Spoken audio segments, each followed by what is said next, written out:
Bonjour les critiques, alors aujourd'hui j'ai le plaisir de vous annoncer la dédicace d'Elodie Tirel qui aura lieu mercredi prochain, donc mercredi 14 octobre, de 16h à 18h.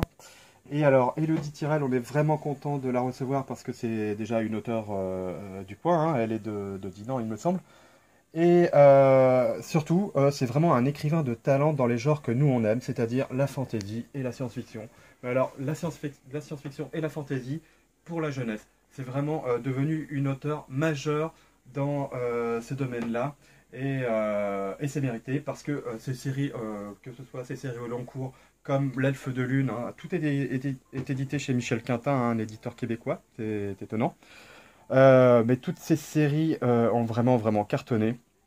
Surtout celle-ci, hein, je pense, L'Elfe de Lune, qui est son classique maintenant. C'est une longue série de fantasy, vraiment, vraiment passionnante hein, et très bien écrite. Elle avait enchaîné sur Zara, un petit peu dans le même type d'univers, beaucoup moins longue cette série, mais vraiment très, très, enfin, vraiment passionnante aussi, avec une belle héroïne, vraiment attachante. Et puis elle est passée aussi, alors après, comme quoi ça montre son éclectisme, au post-apocalyptique, alors qu'il se passait dans mes souvenirs au 23e siècle, vous voyez. Et vraiment, vraiment une très très belle série post-apocalyptique qui a obtenu le prix Pierre Bottero en 2015. Alors c'est pas n'importe quoi, hein, vous voyez. Et c'est une série en 3 tomes qui est finie et que nous ici à Critique, hein, on a vraiment adoré.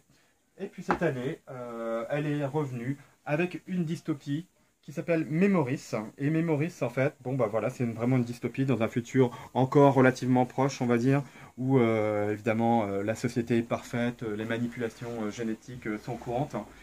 Et comme dans n'importe quelle dystopie, on va avoir des personnes et des personnages qui vont s'élever un petit peu contre cet état de fait et cette société un petit peu morose. Voilà.